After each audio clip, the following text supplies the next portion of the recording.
कल्याण्यै प्रणतां वृद्ध्यै सिद्धयै कुर्मो नमो नमः। नैऋत्यै भूभृतां लक्ष्म्यै शर्वाण्यै ते नमो नमः। श्री दुर्गायै नमः। एकादश अध्याय देवताओं द्वारा देवी की स्तुति तथा देवी द्वारा देवताओं को वरदान। मैं भुवनेश्वरी देवी का ध्यान करता हूँ। उनके श्रीअंगों की आभा प्रभात काल के सूर्य के समान है और मस्तक पर चंद्रमा का मुकुट है। वे उभरे हुए स्तनों और 3 नेत्रों से युक्त हैं। उनके मुख पर मुस्कान की छटा छाई रहती है और हाथों में वरद, अंकुश, पाश एवं अभय मुद्रा शोभा पाते हैं। ऋषि कहते हैं, देवी के द्वारा वहाँ महादैत्यपति शुंभ के मारे जाने पर इंद्र आदि देवता अग्नि को आगे करके उन कात्यायनी देवी की स्तुति करने लगे। उस समय अभीष्ट की प्राप्ति होने से उनके मुख कमल दमक उठे थे और उनके प्रकाश से दिशाएं भी जगमगा उठी थी। देवता बोले, शरणागत की पीड़ा दूर करने वाली देवी हम पर प्रसन्न हो। संपूर्ण जगत की माता प्रसन्न हो। विश्वेश्वरी, विश्व की रक्षा करो। हे देवी, तुम ही चराचर जगत की अधीश्वरी हो। तुम इस जगत का एकमात्र आधार हो, क्योंकि पृथ्वी रूप में तुम्हारी ही स्थिति है। देवी, तुम्हारा पराक्रम अलंघनीय है। तुम ही जल रूप में स्थित होकर संपूर्ण जगत को तृप्त करती हो। तुम अनंत बल संपन्न वैष्णवी शक्ति हो। इस विश्व की कारणभूता परामाया हो। हे देवी, तुमने इस समस्त जगत को मोहित कर रखा है। तुम्ही प्रसन्न होने पर इस पृथ्वी पर मोक्ष की प्राप्ति कराती हो। हे देवी, संपूर्ण विद्याएं तुम्हारे ही भिन्न भिन्न स्वरूप हैं। जगत में जितनी स्त्रियां हैं वे सब तुम्हारी ही मूर्तियां हैं। जगदम्ब, एकमात्र तुमने ही इस विश्व को व्याप्त कर रखा है। तुम्हारी स्तुति क्या हो सकती है? तुम तो स्तवन करने योग्य पदार्थों से परे एवं परावाणी हो। जब तुम स्वर्ग स्वरूपा देवी, स्वर्ग तथा मोक्ष प्रदान करने वाली हो, तब इसी रूप में तुम्हारी स्तुति हो गई। तुम्हारी स्तुति के लिए इससे अच्छी उक्तियां और क्या हो सकती हैं? बुद्धि रूप से सब लोगों के हृदय में विराजमान रहने वाली, स्वर्ग एवं मोक्ष प्रदान करने वाली नारायणी देवी, तुम्हें नमस्कार है। कला, काष्ठ आदि के रूप से क्रमशः परिणाम की ओर ले जाने वाली तथा विश्व का उपसंहार करने में समर्थ नारायणी, तुम्हें नमस्कार है। नारायणी, तुम सब प्रकार का मंगल प्रदान करने वाली मंगलमयी हो। कल्याणदायिनी शिवा हो। सब पुरुषार्थों को सिद्ध करने वाली शरणागत वत्सला, 3 नेत्रों वाली एवं गौरी हो। तुम्हें नमस्कार है। तुम सृष्टि, पालन और संहार की शक्तिभूता सनातनी देवी, गुणों का आधार तथा सर्वगुणमयी हो। नारायणी, तुम्हें नमस्कार है। शरण में आए हुए दीनों एवं पीड़ितों की रक्षा में संलग्न रहने वाली तथा सबकी पीड़ा दूर करने वाली नारायणी देवी, तुम्हें नमस्कार है। नारायणी, तुम ब्रह्माणी का रूप धारण करके हंसों से जुते हुए विमान पर बैठती तथा कुश मिश्रित जल छिड़कती रहती हो, तुम्हें नमस्कार है। माहेश्वरी से त्रिशूल, चंद्रमा एवं सर्प को धारण करने वाली तथा महान वृषभ की पीठ पर बैठने वाली नारायणी देवी, तुम्हें नमस्कार है। मोरों और मुर्गों से घिरी रहने वाली तथा महाशक्ति धारण करने वाली कौमारी रूप धारिणी निष्पापे नारायणी, तुम्हें नमस्कार है। शंख, चक्र, गदा, शारंग, धनुष रूप उत्तम आयुधों को धारण करने वाली वैष्णवी शक्ति रूपा नारायणी, तुम प्रसन्न हो, तुम्हें नमस्कार है। हाथ में भयानक महाचक्र लिए और डाढ़ों पर धरती को उठाए वाराही रूप धारिणी कल्याणमयी नारायणी, तुम्हें नमस्कार है। भयंकर रहस्य रूप से दैत्यों के वध के लिए उद्योग करने वाली तथा त्रिभुवन की रक्षा में संलग्न रहने वाली नारायणी, तुम्हें नमस्कार है।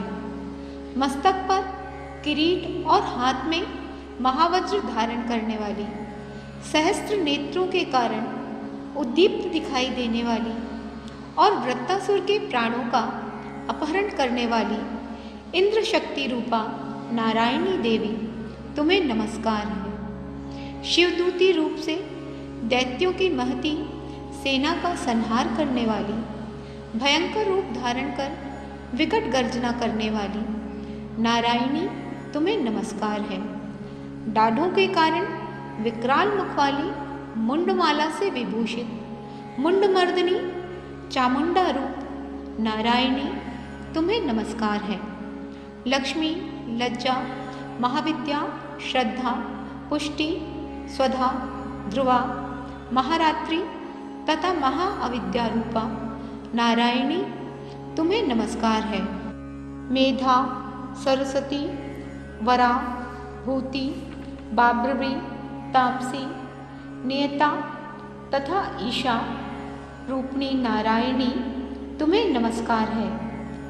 सर्वस्वरूपा, सर्वेश्वरी तथा सब प्रकार की शक्तियों से संपन्न दिव्य रूपा दुर्गे देवी, सब प्रकार के भयों से हमारी रक्षा करो, तुम्हें नमस्कार है। कात्यायनी, यह 3 लोचनों से विभूषित तुम्हारा सौम्य मुख सब प्रकार के भयों से हमारी रक्षा करे, तुम्हें नमस्कार है।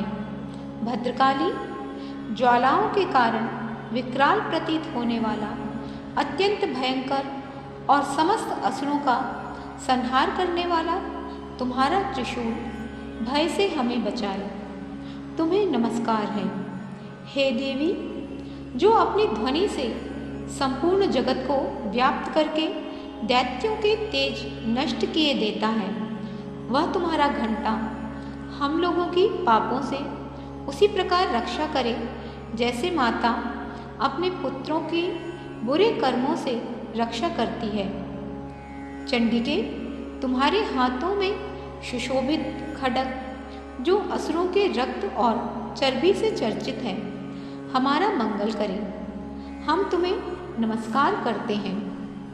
हे देवी, तुम प्रसन्न होने पर सब रोगों को नष्ट कर देती हो और कुपित होने पर मनोवांछित सभी कामनाओं का नाश कर देती हो। जो लोग तुम्हारी शरण में जा चुके हैं, उन पर विपत्ति तो आती ही नहीं। तुम्हारी शरण में गए हुए मनुष्य दूसरों को शरण देने वाले हो जाते हैं।